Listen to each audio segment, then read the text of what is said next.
Çok rahmat. Примерді кандай урганбыз?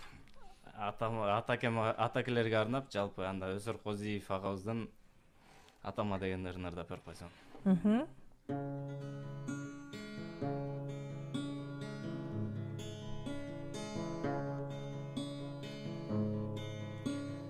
Иртеден кечке жумуштан келбей, эл үчүн иштеп, тамакта ичпей,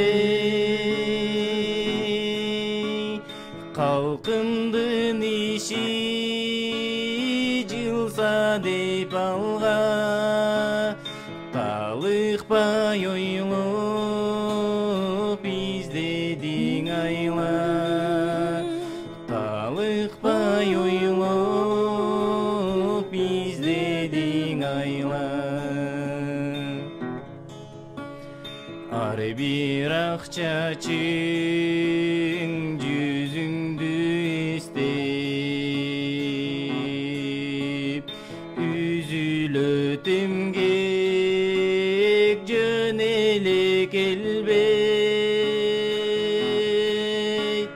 унутуп үйдү берилип ишке, кайтасың үйгө дайыма кечте, кайтасың үйгө дайыма кечте. Атаке сага амандык тилеп, жолуңду жолдоп балдарың келет, залкаро якын асатын айткан, караның бизге күч кубат берет, караның бизге күч кубат берет.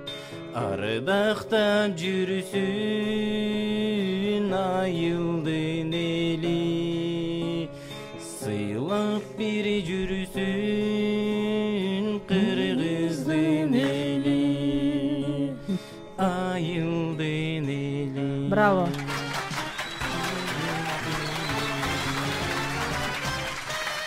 Кол чабуулар жалпы аталар үчүн сонур болду. Ылайым эле мүмкүнчүлүктөн пайдаланып, мен да атамды майрам менен куттуктап кетейин. Бүгүнкү кече бир аябай неме аталар жөнүндө сөз болгондо бизде 23 февраль өтсө эле 8 март башталат эмеспи? Биз 8 март башталып эле апалар жөнүндө куттуктоолор кетип атса, бирөө чалат радиого. Ай, кандайсыңар? Аталарды деле айтып койбойсуңар. 4 жолу апаны куттуктагандан кийин 5-чи жолу атаны айтып койбойсуңарбы дейт да. Ушундай аталар бул чындап эле сырткы кийим дегендей, ата дайыма биз үчүн тирек, тол, сиздер бар, биз албетте бактылуубуз.